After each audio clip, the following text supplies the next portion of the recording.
những lần nhận xe Mercedes, đồng hồ và gậy gôn tiền tỷ của cựu bí thư Bến Tre Lê Đức Thọ. Ngoài ô tô Mercedes-Benz S450 Luxury và đồng hồ hạng sang, ông Lê Đức Thọ còn nhiều lần nhận tiền từ lãnh đạo công ty Xuyên Việt Oil, giúp Xuyên Việt Oil được cấp giới hạn tín dụng.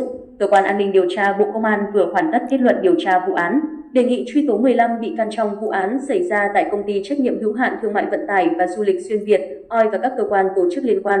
Theo đó, ông Lê Đức Thọ, cựu bí thư Tỉnh ủy Bến Tre, cựu chủ tịch ngân hàng Vietinbank bị đề nghị truy tố về hai hành vi nhận hối lộ và lợi dụng chức vụ, quyền hạn gây ảnh hưởng đối với người khác để trục lợi.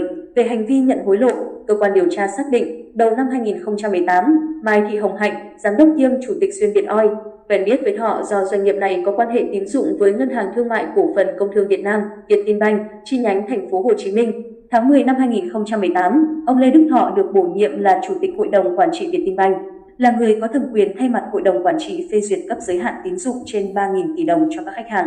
Để được bị can Lê Đức Thọ tạo điều kiện thuận lợi trong việc cấp giới hạn tín dụng, kéo dài thời gian duy trì giới hạn tín dụng cho Xuyên Việt Oil, Mai Thị Hồng Hạnh đã 2 lần đưa hối lộ cho ông Thọ với tổng số tiền 600.000 USD. Lần đầu tiên diễn ra vào tháng 1 năm 2019 khi bà Hạnh đến gặp ông Thọ xin hỗ trợ, tạo điều kiện giúp đỡ để công ty Xuyên Việt Oil được cấp giới hạn tín dụng 7.000 tỷ đồng. Ông Lê Đức Thọ đồng ý và đề nghị Hạnh đưa cho cựu chủ tịch Vietinbank 100.000 USD. Lần thứ hai vào tháng 1 năm 2020, khi đó Vũ Trung Thành được bổ nhiệm là giám đốc Vietinbank chi nhánh Chương Dương. Thành tiếp cận và đề nghị Hạnh nối lại quan hệ tín dụng với Vietinbank chi nhánh Chương Dương.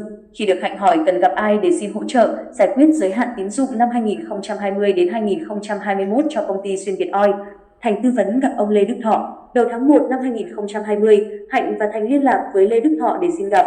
Tại cuộc gặp, Mai Thị Hồng Hạnh xin bị can Lê Đức Thọ hỗ trợ, tạo điều kiện giúp đỡ để Xuyên Việt Oil được cấp giới hạn tín dụng 5.000 tỷ đồng. Năm 2020 đến 2021 và tiếp tục chia sẻ giới hạn tín dụng cho Vietinbank chi nhánh Chương Dương. Mở rộng điều kiện về tính chất cho công ty Xuyên Việt Oil là 30%. Lê Đức Thọ đồng ý nhận lời giúp đỡ và đề nghị Hạnh cung cấp đầy đủ hồ sơ xem xét giải quyết.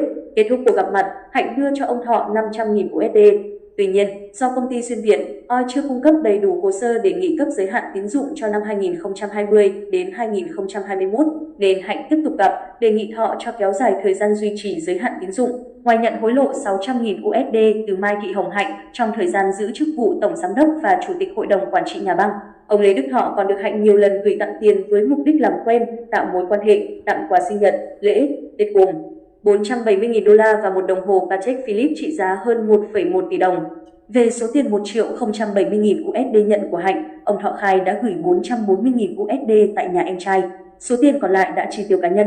Nhận ô tô Mercedes-Benz S450 Luxury 6,7 tỷ đồng.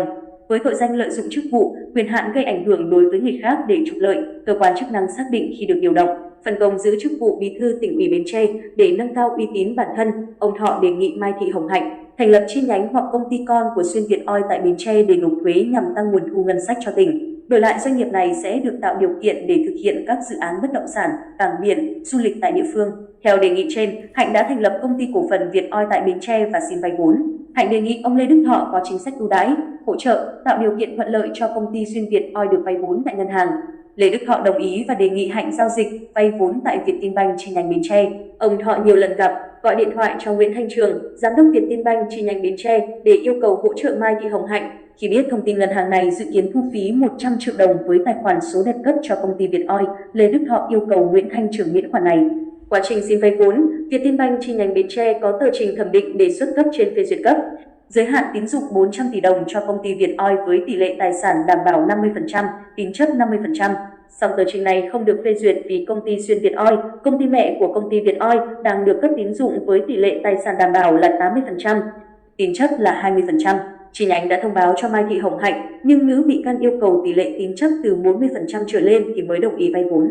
Nguyễn Thanh Trường sau đó báo cáo Lê Đức Thọ và được Bí thư Tỉnh ủy yêu cầu khẩn trương thẩm định, lập hồ sơ trình hội sở phê duyệt giới hạn tín dụng theo đề nghị của Mai Thị Hồng Hạnh. Sau đó, Vietinbank chi nhánh Bến Tre đã 20 lần giải ngân vốn vay cho công ty Việt Oil với tổng số tiền 892 tỷ đồng. Quá trình này, nhóm ông Lê Đức Thọ 3 lần được Mai Thị Hồng Hạnh tặng quà, gồm một bộ gậy côn nhãn hiệu Honma trị giá 1,1 tỷ đồng và một đồng hồ Patek Philippe, ước giá 421.000 USD. Lần 2 tại nhà khách Tỉnh ủy Bến Tre, Hạnh đưa cho ông Lê Đức Thọ số tiền 200.000 USD. Lần 3 vào tháng 5 năm 2022, Hạnh mua tặng Lê Đức Thọ xe ô tô hiệu Mercedes-Benz S450 Luxury trị giá 6,7 tỷ đồng. Ngoài ra, theo kết luận điều tra, trong thời gian giữ chức vụ Bí thư Tỉnh ủy Bến Tre, ông Thọ còn nhiều lần được Hạnh tặng tiền, quà chúc mừng sinh nhật, chúc mừng nhận chức Bí thư Tỉnh ủy, cảm ơn đã tư vấn trong việc quản trị hoạt động của Xuyên Việt Oil gồm 200.000 đô la, 300 triệu đồng. 3 đồng hồ Patek Philippe tổng trị giá 355.000 USD.